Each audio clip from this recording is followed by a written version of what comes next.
Hey Hey. guys, are we up? Yep. Cool. Hey guys, welcome to Super Jeremy World. Back here with my brother Aaron, and we are really excited to be back with you guys tonight. Two Brothers podcast talking about tech and retro games, or retro games and tech, however you like to slice it. Um, first, Aaron, go ahead and say hi and shout out your channel. Hi, Aaron from Blues Tech. Just here to have a good time talking about tech and retro gaming. Cool. So glad to have you, and really excited that you had the idea to kind of bring this together with me. So this is really fun. Got some really neat topics lined up for tonight. So first up, we're going to have a little segment called "What Have You Played This Week?" We'll follow up with recent announcement about the PlayStation 5 storage, and then couple of meaty topics. I would like to talk about Final Fantasy 7 and 8, and then also end with a little bit of Pac-Man. So going a few places, and that's where we're heading. So if you're along for the ride, welcome. And Aaron, let's start with you. What have you played this week?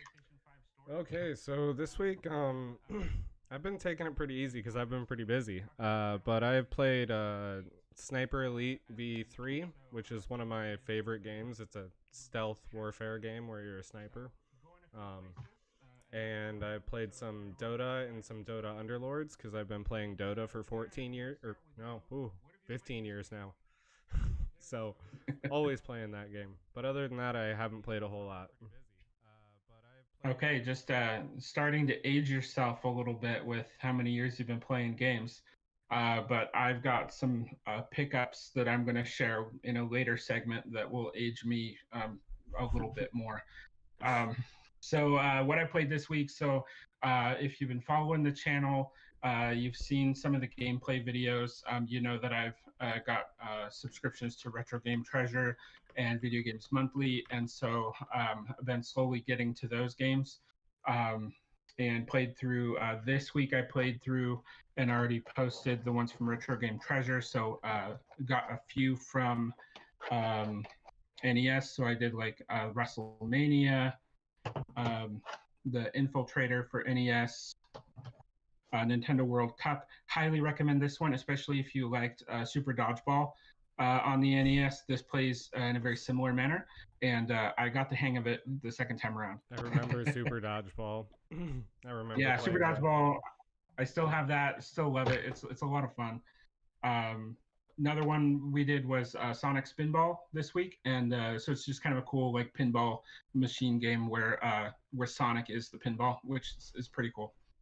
And then the last one was on the Genesis. Also, it was Super Monaco GP2. So a cool little like Formula One racing game. So that's what I played and posted. I also just did the recording for my Video Games Monthly pickups. So it's just kind of running through some Sega Genesis, SNES, and Nintendo games. So that's been my week. So, Sir Nerdalot, what have you played this week? I see you sitting there in chat.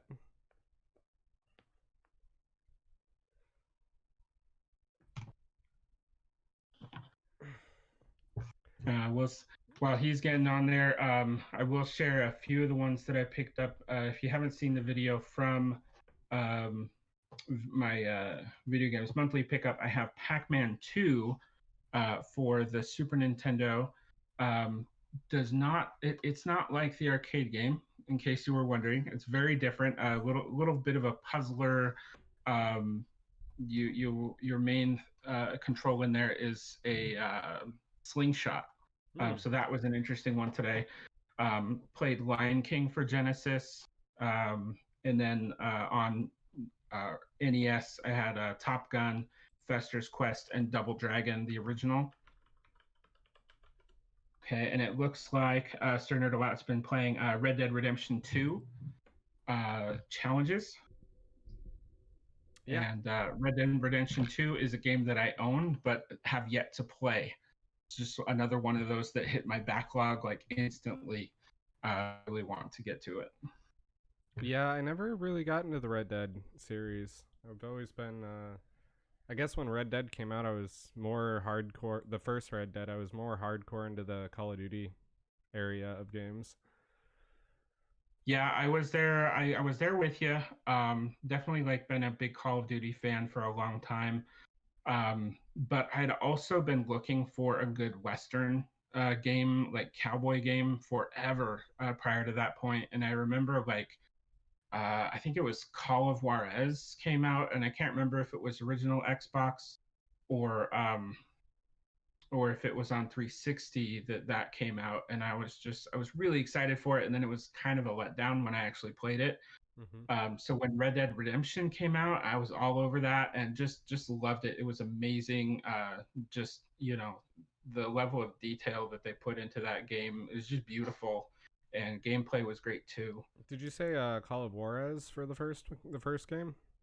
Yeah. Yeah, I think that was Xbox original, and I think Red Dead One was 360. So I think, don't quote me on that, but I'm pretty sure.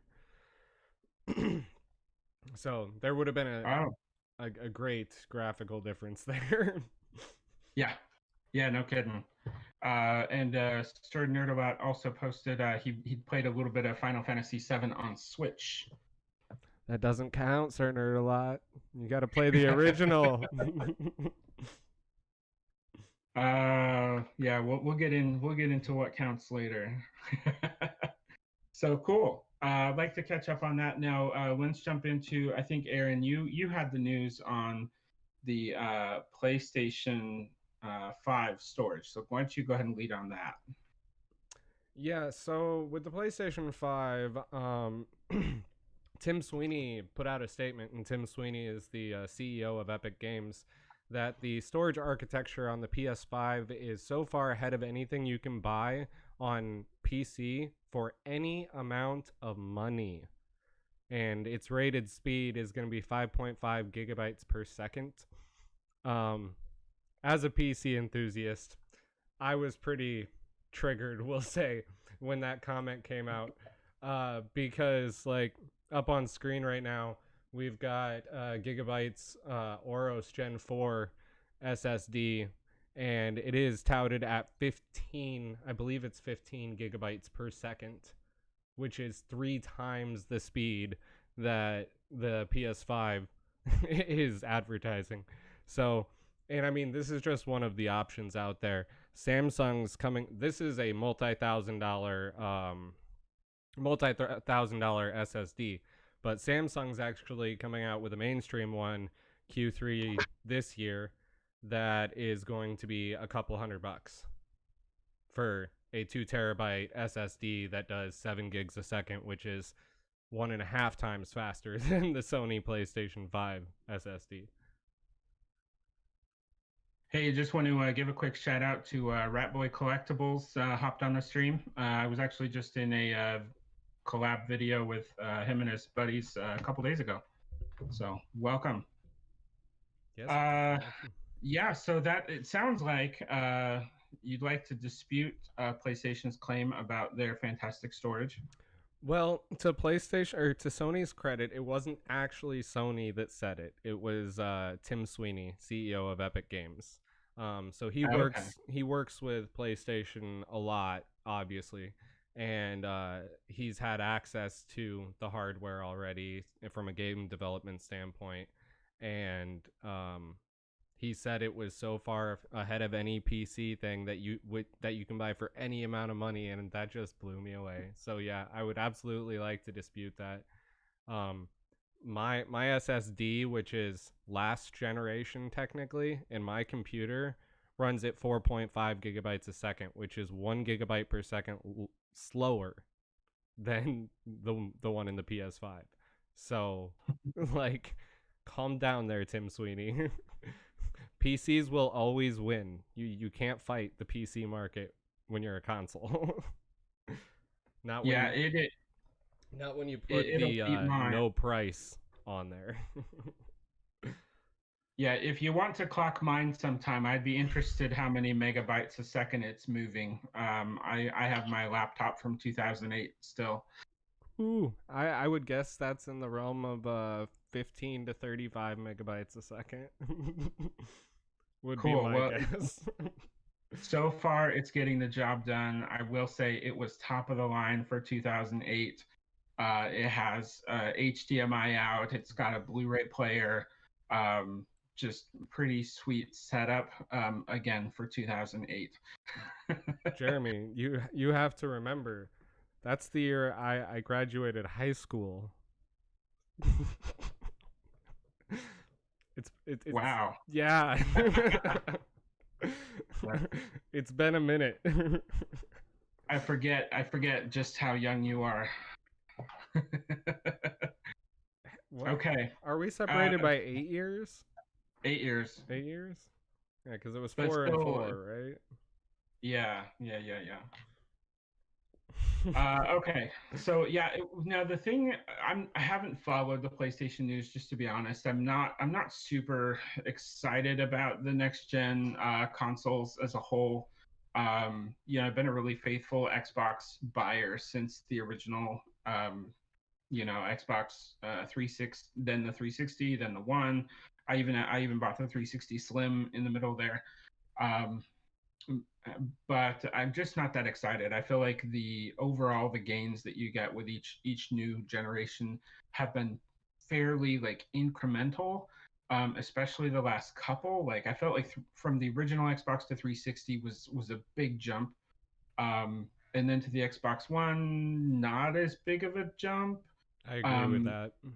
And I'm just not feeling like the pressure. Like, okay, so I probably bought like 20 games for the Xbox One. I've played like really played maybe 5 of the 20. And I just feel like, over time, like maybe that was the reverse with the original Xbox. I probably bought like 40 games for that and played 40. Well, games were also you know, cheaper with the original Xbox. $70 a game now. Jeez.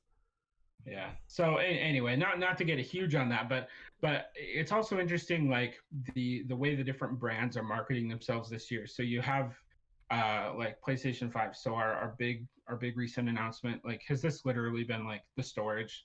And again, you said it wasn't from Sony, but like that's the bit of news that you've got to digest on PlayStation right now. Sony has their own claims about their storage and how it's going. It is the storage architecture in the PS5. This is from the CEO of Sony, is 100 times faster than the storage architecture in the PS4, and that's actually been backed up and independently verified. So, like, you were talking about the generational difference from like the Xbox to the 360 was huge, and then from the 360 to the One was not really that impressive.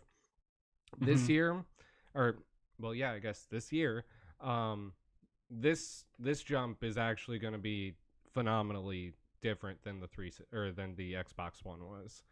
That being said, I'm still not sure that I'm interested in buying another console. The big difference this year is that, like, for instance, the Xbox One natively plays everything at 1080p. It at 30 to 60 frames per second. It can play 4K games mostly at 30 frames per second. Mostly. Some other games can go 60, but for the majority it's 30 frames per second. But with the Xbox Series X, everything will be played at 4K native, and everything will have NVIDIA real-time ray tracing, which just adds very, very clean light lines and reflections that you've never seen in a game before. And you'll also be locked at a minimum of 60 frames per second. So, like, the generational difference, having one TV playing native Xbox One titles and having another TV right beside it playing native Series X games, it's going to be completely different. And one of the other big deals of the next gen consoles is the fact that they are going with SSDs this time. They learned from the PC enthusiast market. There is not a gaming computer on the planet that was built right now that does not have an SSD in it, because your load times in the average game, say it took 40 seconds with a hard drive, it takes 20 seconds with an SSD. Like literally cuts your load time in half. That's why when Sony's talking about their storage speeds, that's what they're talking about. They're talking about being able to be in an open world game where you would normally get to a certain point and have to stop and load something. Like it wouldn't like put a loading screen up, but the screen would stutter while it load. There's not going to be any of that on modern game architecture. And Okay. further with storage, like the Xbox One's or the Xbox Series X's hallmark thing that they're advertising is something we were supposed to get with the Xbox One, and that is being able to hot swap games in and out, like via apps. So like on your phone, you can switch between apps real time, no saving, no nothing, just real time switch between them. You're going to be able to do that with every game on the console. Okay. Yeah, that's pretty cool. Yep. So I think you've maybe convinced me as far as like why I should care about storage structure. But I still feel like if storage structure is the bit of news, if that's what people are trying to sell me on for a new console, it's tough to get it to me. I got to have somebody like interpret it for me like you. Yeah, and I mean it's still relatively early. We're in Q2. We're in quarter 2, I think, right now. And they're not releasing until Q4. So I mean, by way of news cycles, this storage thing has been a week and a half now. And so it'll be out of the news cycle by the end of the week and nobody will be talking about it and something else will happen. So you just take it as it comes, I guess. Yeah. All right. So let's move on to Final Fantasy. So I want to just see first what Aaron, what was your first experience with Final Fantasy, and maybe just which of the games have you played? Okay, so I have played I played emulated copies of like 3, I think, and then but that was a super long time ago. And I played 7 and 8, and after 8 I stopped playing. So, um yeah, I primarily have knowledge of 7 and 8 though. Okay, cool. Yeah, I my first experience was I had it actually in 2000. So that's the year I graduated. Went out to college, and in the dorms had a guy who was just like, "Hey, So I actually bought myself a pretty good computer to go out there. I really like with the intention of like gaming. It was a And Sony so I had Vio. it there. No, it was before the Vio. Oh, it This was? was Okay. I'm not going to reveal the manufacturer of the computer that I bought because I don't want the ridicule. Come Um, on, you're already talking about it. You might as well take the ridicule. okay, I bought a compact. See, that's okay. Oh wow. Okay, I didn't. Okay, I was expecting some backlash. Okay, They I bought got a they compact, got bought by HP. and It's fine. then I like just like modded the hell out of the thing, um, so that it could play some decent stuff. And so I get there, and this guy's like, "Dude, you've got this awesome computer. You've got to play this game." And so here's he was like, "Okay, let's go to the store. We're gonna pick it up for you, and here it is. This is the game we got. Okay, Final Fantasy VIII. I love that box. I Okay, absolutely love that box. and you like the price on there, $29.99. Okay, so I bought that. And the whole deal, and the super cool thing at the time was the intro to the gameplay. Oh yes. Um, and that's like if you had a computer that could play the intro, you were like, I don't know, that you were like the shit on the floor because like it took everything your computer could do at the time to like play this thing completely stutter free. So and my computer could do it, so it was awesome, like, and I don't remember that cinematic intro. It starts at the beach, and like you start like flying over it, and then you see like the cinematic trailer Mm-hmm. basically of different characters, and Squall and Seifer are fighting, and it's just intense. It's awesome. That was like, and just seeing that intro was like, oh my gosh, I totally have to play this. While I was at the store, this was next to it. So I've got Final Fantasy VII, and this price is great, 14.99. That is awesome. Um, And that was so probably so brand new too. it was brand new, complete in See, box. Um, and I'll tell you what, this box, it has a little bit of wear, because it's now, we'll see, I bought these in 2000, so they're 20 years old. Um, I can't believe you still have them, man. but I tell you what, so I started Final Fantasy VIII, and I played the heck out of that game. I actually Um, know what graphics. I believe I know what graphics card you played with that game too. I believe you had a Voodoo or a Voodoo 2 graphics card at the time. that sounds right. Yeah. I actually also have both of the strategy guides. They're both like almost pristine. Um, but I have the strategy guides for them. I thought it was interesting that this one even says only on PlayStation, but I specifically bought the PC versions of both. Well, see, Um, that's when, games that got ported to other places, they actually retained the entire game for both versions of the port, unlike now. yeah. Yeah, oh my gosh. So I played Final Fantasy VIII, like played the heck out of it, but I loved it so much, and I played that one first, so that when I did fire up Final Fantasy VII, I was pretty unimpressed, because the graphics were such a like that was one of the big selling points of eight, is like, hey, look at these graphics, they're more real, more realistic looking, and then to go back to kind of the blocky Final Fantasy VII, it was a bit of a turnoff. So to be completely honest, I've probably only ever played about 20 minutes of Final Fantasy VII. But I've played days of Final Fantasy VIII, and Sir Nerdalot mentions the card game. Uh, Yeah, I that have played. the card game I was played. amazing. Yeah, the card game in Final Fantasy VIII is Triple Triad, and my goodness, you can spend days just like farming cards through that, trying to get the materials you need to improve the weapons. But it's enjoyable. Like, it's a fun game to play. Hey, Anthium. Just got Anthium Two Tails hopped in the chat. Good buddy of mine likes to he check out his channel. He does Amico videos.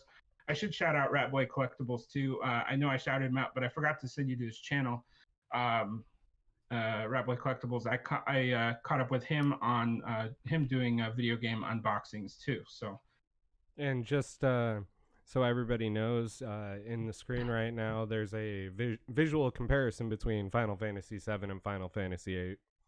I know that when I started, I played through Final Fantasy VII first, and I played it, and I played it all the way through, and I hated every minute of it, but its sole redeeming quality kept me coming back, and that was the story. It has the best story of the two to three Final Fantasy games that I've played. However, not being able to see my character for 3/4 of the game kind of killed it for me. So when I started playing 8, I was astounded. Like, the difference, the sheer magnitude of the difference between 7 and 8 was insane. yeah, I 7 is definitely, like, I've got nothing against it. It's just at the time, the graphical difference was too much for me to overcome. There were too many other things to play. So I'm definitely, like, it's on my to-do list. Because I want to experience that story. The other one from the series, I have played 3/6 on the Super Nintendo. And I have that one too. It's just in the other room, so I'm not going to go grab it. But I really enjoyed that one. I put a lot of time into that as well. And I just got to say, Kefka is one of like the best villains in all of video gaming. And if you don't if you don't know that guy, go find a way to play the game. It's amazing. So this kind of makes the difference even more astounding. I just looked up the release dates, the original release dates for 7 and 8, and 7 was in 97 and 8 was in 99. So, like, look at the graphical difference for 2 years. That's insane. Well, and I think too, like it was about that right time period where, um, you're kind of making a choice between blocky and hyper real. And I think that was, it was just a time when they decided to make that shift, and they had to have intentionally said with 7, they're going to make like they made the world seem pretty realistic, as far as that went, more realistic than the characters. Um, the characters themselves, I think they just chose to go blocky. So it kind of gives you like it's similar to like an N64 vibe, as far as like the character sprites. Hey, Um, Jeremy, do you want to yeah. kill your camera and turn it back on in Discord? Oh, sure. It's frozen a couple times. For some reason, as soon as I said that, it went fine. But Is that better? yeah, that's better. Cool. I wanted to let you finish your statement. Yeah. Where was I? You were talking about the graphical differences in 7, like how they focused on making it a very pretty environment, and Oh, yeah, yeah. from a game creation standpoint, it is so much easier, especially with how Final Fantasy VII was made. Um, in working on my own RPG, I know exactly how Final Fantasy was made, and it was made in a standard style like your Zelda, your original Zelda was made, and then it had picture overlays on top of the map, basically. So they could spend a lot of time on this really large this large map that could have been hand drawn or hand painted and then scanned in or digitally drawn, etc., and they only had to do it one time. But with characters back then, character modeling was extremely difficult. Hmm.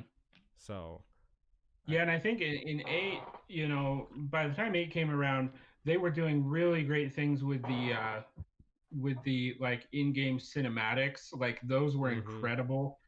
But the characters, the gameplay characters, were not great. Like there's hey, Retro Advisory Board, thanks for hopping in. Glad to see you here. Um, go check out his channel too. Lara Um, Croft's pyramidal chest. Yes. We were just talking about the Final Fantasy VII remake debacle. Jeremy and I was pre-show with them shrinking Tifa's boobs in Final Fantasy VII remake, and I thought of Lara Croft, because it's a polygonal character. Who cares? But at the same time, at least remain true to the original vision. yeah, yeah. And I agree. Like if you're gonna do a remake, make it true to the character. We don't need to add in extra like censorship and stuff.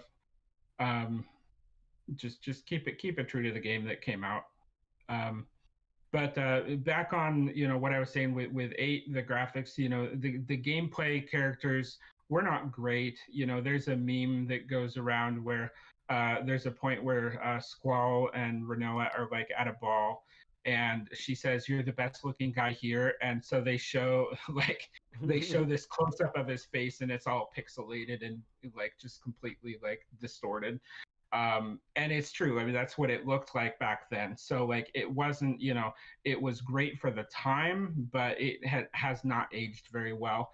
I was really happy they did a remastered version that came out, so I've been playing that on my Xbox One this year. I think it was like $20 or something.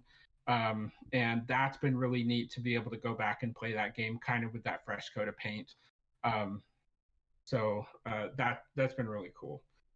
I will say I wanted to bring up something with the Final Fantasy VII remake that really bugged me, and this is something that is not just in video games and not even isolated to just the Final Fantasy VII remake, but there's this tendency to make things and break them into multiple parts that just bugs the hell out of me.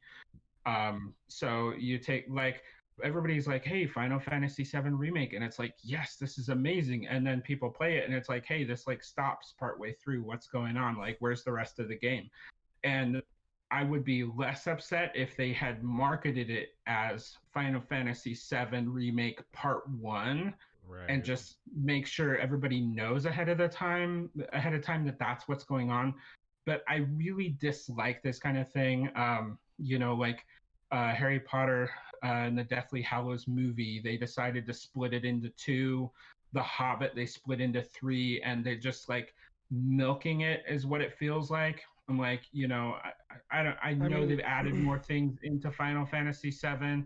I know that like some of these adaptations, especially book to film, it can be tough to like fit in all that content. But I'm just not a fan of the breaking things into multiple parts. Like if you're gonna remake something, just remake it. We don't need all these additions. We don't need to buy 3 or 4 parts and then say it's the whole. Just give me the damn game. yeah, and I agree on the games front, anyways, with that sentiment. If you're remaking something, you need to stay original to the source material. Um, like, you need to have the full original game, you need to release the full original game remade, and, like, it should be a carbon copy with updated physics, updated graphics, you know, updated camera control. Final Fantasy 7.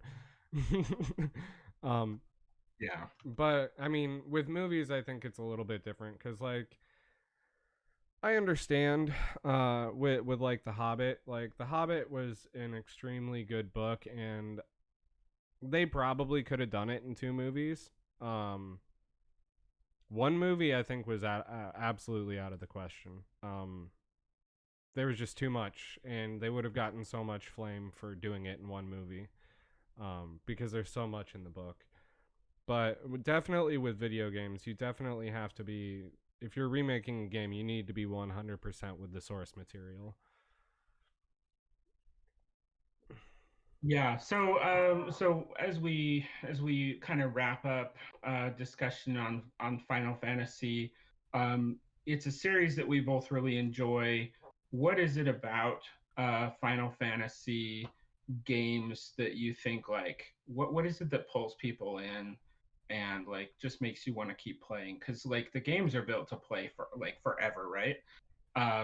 So what do you think it is about the games that like keeps bringing you back and like tells you like it's okay to dedicate this time here? Um, well, I mean, for me, it's the same problem. Like, it's a problem actually.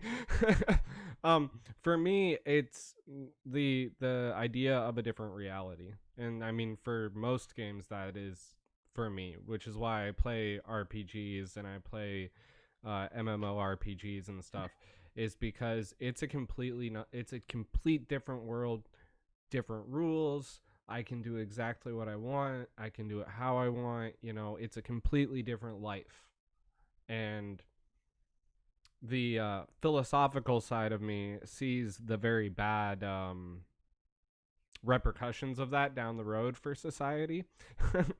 But the short term minded part of me, I love the escape. I love to get away from, all the stress of daily life and just jump into a new world that has nothing to do with anything else. And Final Fantasy VIII is great for that, even if you played it over and over again. I still haven't seen everything in that game. I know I haven't. And I've played it a bunch.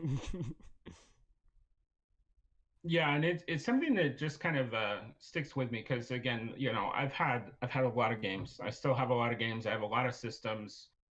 This is a game that I first bought 20 years ago, and it's still one that I play today. So there's something about it, and I think like it had very good music. You can tell the team like took the time to really make gameplay workable and fun. They had a great story, characters that grew and that you cared about. Um, there's just something there, especially Final Fantasy VIII. A lot of people just like, oh no, eight was terrible. They introduced like this technology and the guns, and it's a departure from what Final Fantasy is supposed to be. You It know was my what? first experience. Do you know why people really hated 8? Do tell. They didn't have the hardware to run it when it came out, so they didn't play it, and they're mad that they didn't get to play it. That's why. Because it was a very graphically intensive game for the time. It came out in a great time during computer tech history. Like, that was one of the first big booms in graphical power when we started getting dedicated GPUs for computers, like actually powerful ones. We haven't seen a jump like that until, I don't know, the last 5 years, to be honest. And yeah, so I honestly think that the reason that is because people couldn't really play it, and by the time it came out on PlayStation 2, it was in what, 8 discs or something for the PlayStation 2. It was ridiculous. Yeah, I don't know about that. I know it was 4 discs on PC. It may have been 4 on the PS2 as well, but it also looked not great on the PS2.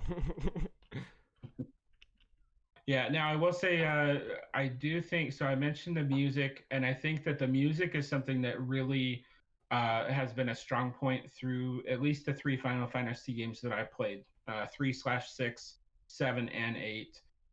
They all have great music. Like I can still remember like the encounter music, the GF summoning music, and there's just something about the game that just brings you back. Even if you don't recognize them, like the brothers for our logo for this podcast is from the brothers GF from Final Fantasy VIII. Like it's just there's a lot of nostalgia there, but it's still a playable game 20 years later. Um, for there was a period where I was really upset that I couldn't play it because it was built for Windows 98, and around the time, I don't remember, it must have been around XP, I think you could still like try to do the backwards compatibility thing through XP, but I really struggled to find any machines that could play it, even though I have like the original discs and everything. So finally, they released it on Steam. I don't know, it's maybe 5 years ago or something, and that was just amazing. So really glad to see that. Let's get back to a couple of comments here. Retro Advisory Board had a comment on the Hobbit. It says hard with the movie to sell an 8 to 9 hour Peter Jackson movie on the Hobbit. Yeah, I guess the biggest thing for the Hobbit on me was they took 3 books from Lord of the Rings and made 3 movies. So why not take 1 book from the Hobbit? Because they did and horribly make on one those 3 movies. but yeah, they definitely, and he continues, with the years they had for Final Fantasy VII, you gotta question it.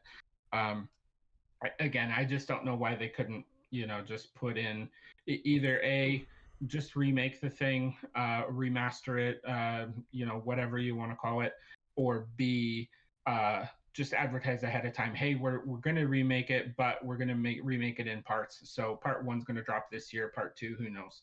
So another thing,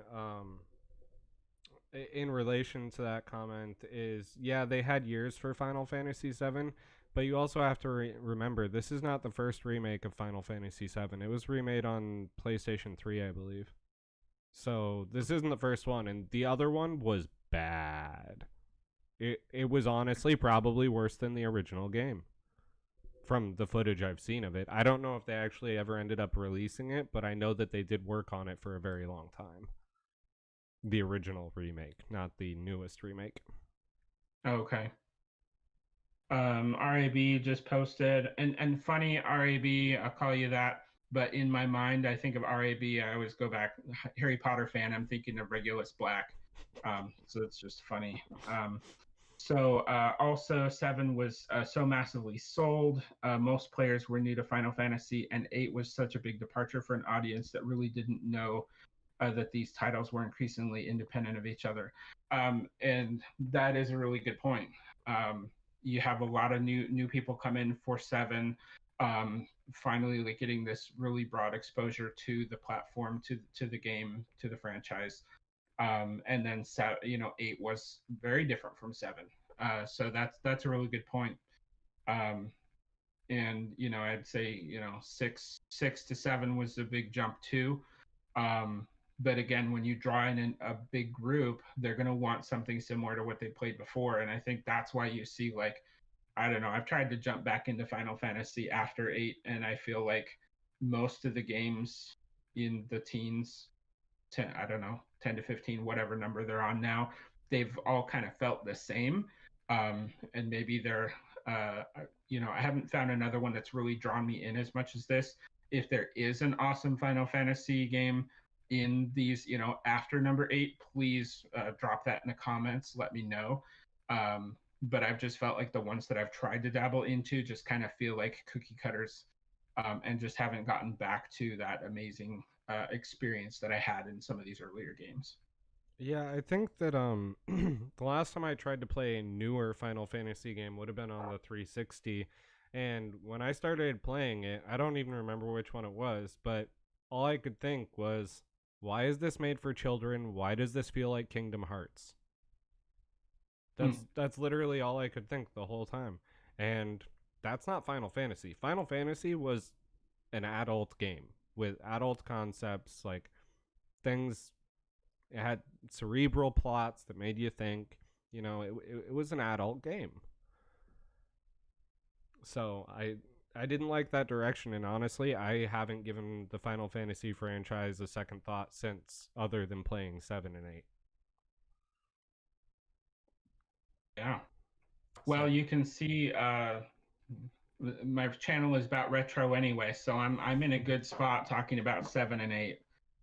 We did see Sir Nerdabot says 10 and 12 are his favorites, so something to check out. Final Fantasy 10 and 12. Sir Nerdabot, which platforms are those on? Just curious. I think I played. I played one of the teams I bought. I can't remember if it was like 13 or what. It was on 360, I think. Um, and don't get 12 and 10x2 mixed up, because they're different. I think he wrote X and XII, so I'm gonna say that's 10 and 12. So okay. You wanna? Any final thoughts on there? What did you want to? Uh, Anybody in chat got final thoughts in Final Fantasy realm while we move on to our interact and chat segment?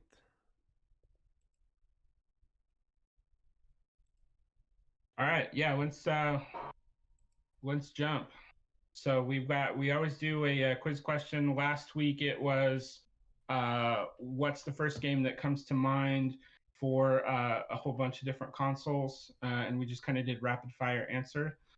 So this time Aaron's got the question, and before we jump to it, Sir Nerdowat says they were on PS2. Okay, so that's the era we're looking at. Yeah, that must have been the that must have been the tail end of the PS2 generation then, because 8 came out on PS2 as well. So the question I have today, I'm not gonna lie, I stole it from Reddit, but I found it highly intriguing, and it is a singular question, but it'll take some thought. So think about it. Okay. If you had to live in a video game for 1 month without dying, and at the end of the month you got to take whatever you had in the game back to reality, what game would you choose and why? And remember, no respawns. Okay, so you've got to survive for a month, but if you do, you get to keep whatever you got. Correct, and it becomes real once you hit the real world for 1 month. Well, if you want my quick and hilarious answer, I'm gonna say like whatever the current Major League Baseball game is. Wow. I will play Major League Baseball for a month and take that salary, baby, to the bank. Well, you'd take the team too, so you'd be a multimillionaire right there. Okay, but I am going to I'm going to think about another game, but I think that may be my best answer though. Well, see, when I first thought about it, like I initially I initially said Ark Survival Evolved in the back of my head because I have like literally almost 30,000 hours in that game. Um, but the more I thought about it, I don't think I ever went a day without dying in that game. So I think that's a really bad idea. To go 30 days. Yeah, especially if I was put into a PvP server. Though it would be really cool to bring dinosaurs back with me. So if you're in the chat, we want to hear from you too. What game would you go into, be able to survive for 30 days, and if you do, you get to keep whatever you collected. I'm thinking like along the lines, you got to have something where you can either regenerate health or it's really easy to like heal, something like that, and combine that with a game where you're collecting a lot of crap. Well, maybe not crap, but a lot of things that could be worth something at the end. Well, I'll steal a couple of the Reddit answers. Some people were saying Minecraft. Okay, yeah. Because you can mine diamonds and gold and stuff in the game, and you can carry them in the game. So, and like that post got so deep that a lot of people were like, well, you couldn't do that because you'd offset you'd fluctuate the value so much by coming back, blah blah blah. And then somebody actually did the math, and converted the unit of gold in Minecraft to real world numbers to prove that would not even be a 0.1% difference in the total. Huh. But yeah, it's an interesting question. I've actually been thinking about it a lot, and I cannot. I honestly can't stabilize on an answer because it's a difficult question. I mean, it would be cool to play some like magic games, where you have magic powers.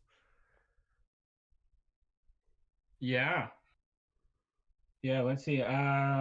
Retro Advisory Board is going Civilization and taking all the world wonders with his name all over him. Totally not vain. But the real question is, I get the one more turn mentality. I'm firmly entrenched in that mentality. But could you survive for 30 full days, full real time days in Civilization?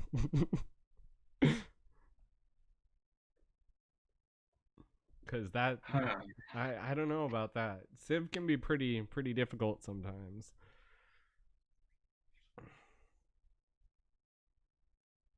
What's a game where you develop a pretty good inventory of like real marketable stuff? I don't know. It's not super marketable, but I'm thinking like Fallout. That's you collect a bunch of stuff. It's a lot of it's junk, but Yeah, uh I was thinking like, I don't know, Tomb Raider might be kind of cool because you're a treasure hunter archaeologist, so you're collecting stuff as you go. But yeah, surviving for 30 days might be fun.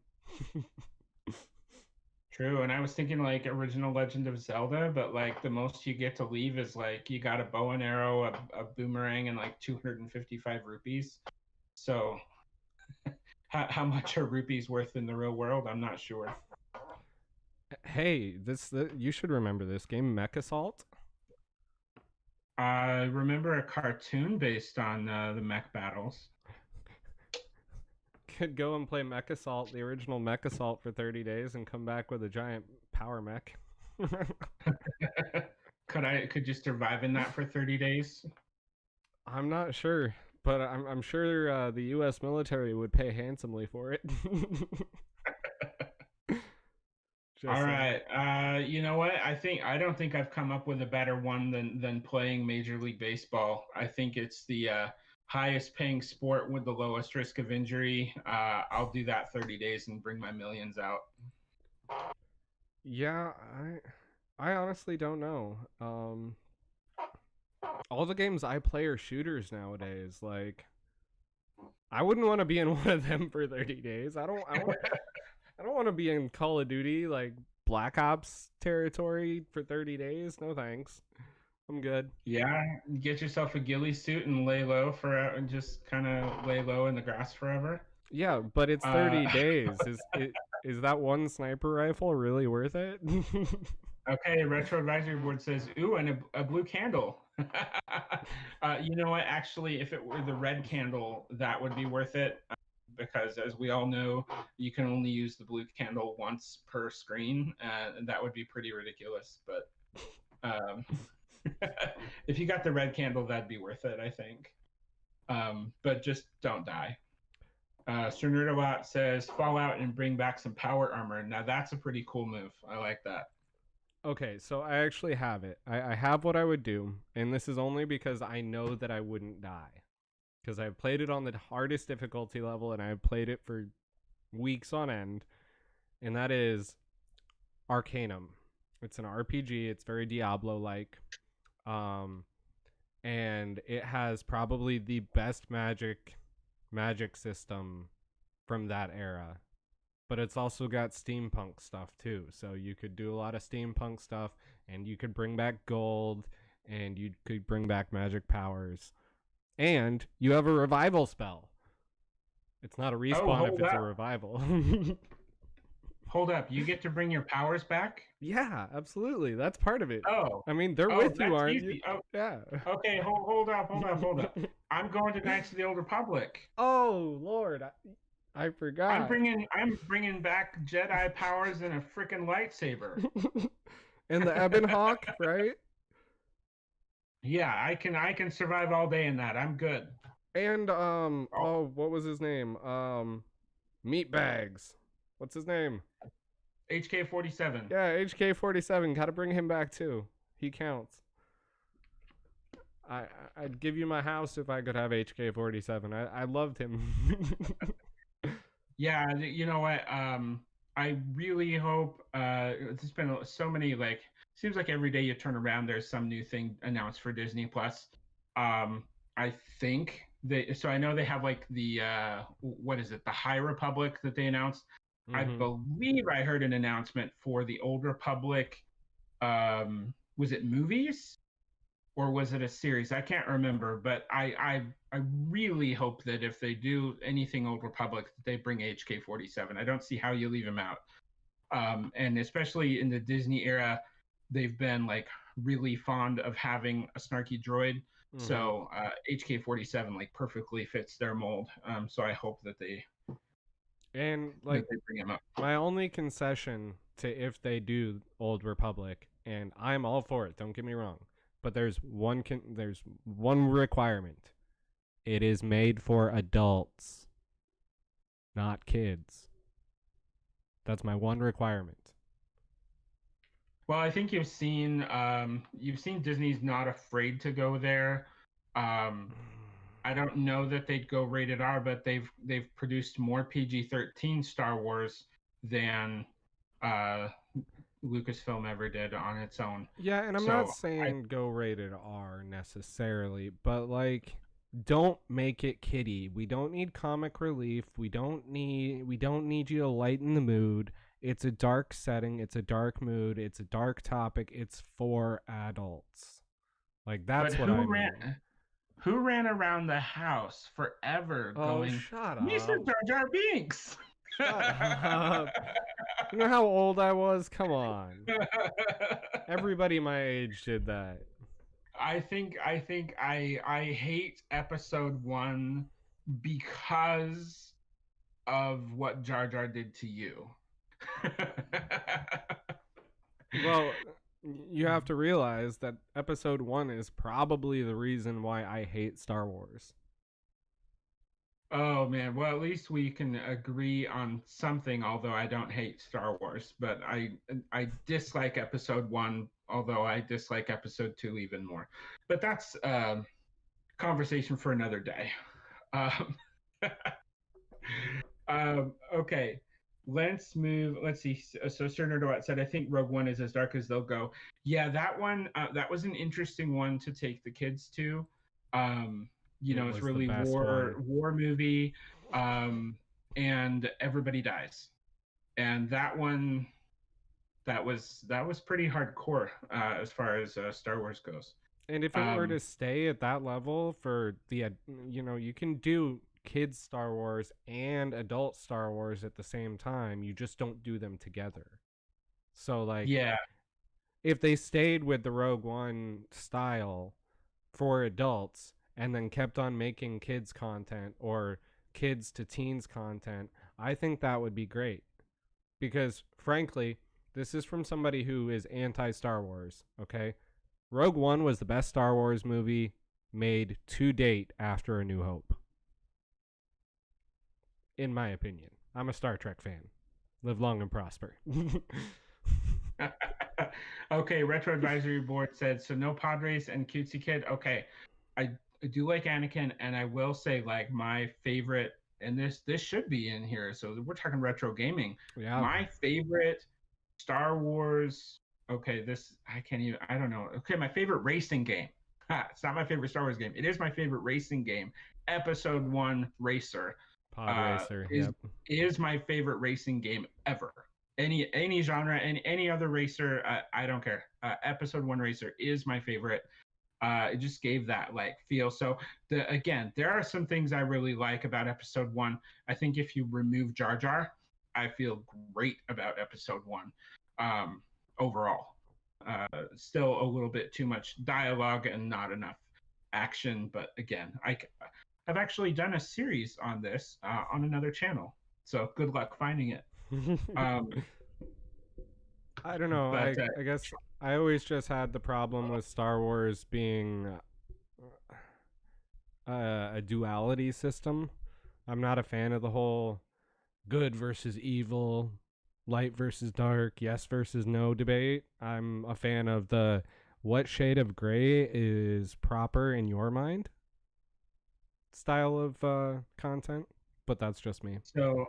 so I think just the way you put that, I think I need to challenge you to dive deeper into Star Wars.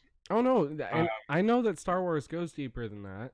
I do, and I'll even reference some things because my favorite things in the Star Wars universe are not Lucas created. They are the Dark Forces games, which have some of the best plots, and the Knights of the Old Republic games, which have the best plots, and they do not have that polarity system. I mean, yes, there's the light side of the force and the dark side of the force, but the protagonist in both is both light and dark, which makes it great.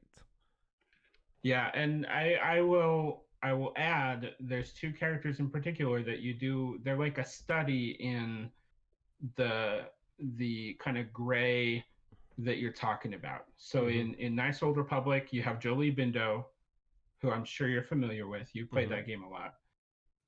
And then in the Clone Wars era, you have Ahsoka Tano.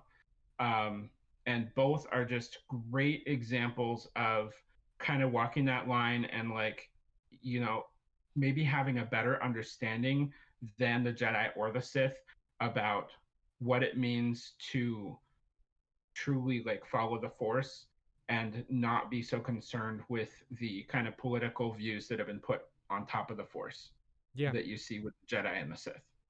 yeah, and I think you haven't played the Dark Forces games, have you? Correct. What system are they on? PC originally. It was Dark uh Jedi Knight Mysteries of the Sith, then Dark Forces, then Dark Forces 2, and then Jedi Knight Outcast, and then Jedi Knight Academy. Okay, I played a little bit of Outcast and Academy, but not much. It was by the time I played them, they were already relics, I think. Yeah, Outcast and Academy, like that whole series was the Jedi Knight series, and it all followed Kyle Katarn. And if you look up and read his backstory and like his overall story, it's great. It's good.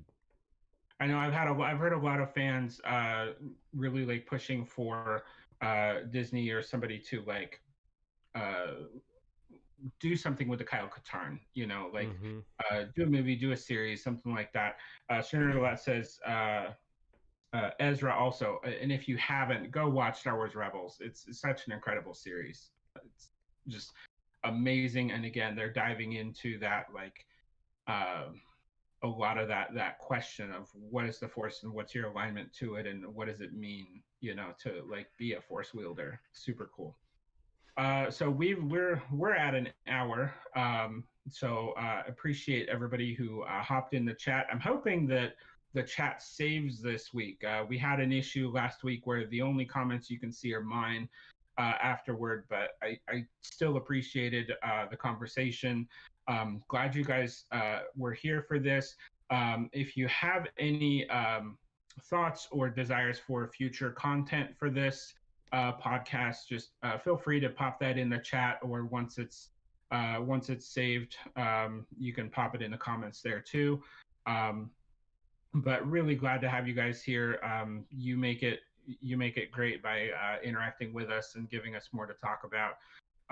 So Aaron, go ahead and let everybody know where to find you real quick. Well, like it says on screen, you can find me on Twitter that way down there. Twitter at Blues Tech Review. You can also find me at the same place on Facebook and Instagram and Patreon, and also on Twitch. I mostly do tech related stuff and Star Trek videos. I'm trying to branch out into some other areas right now. But yeah, feel free to check me out. I don't have a whole lot yet, but I'm getting there.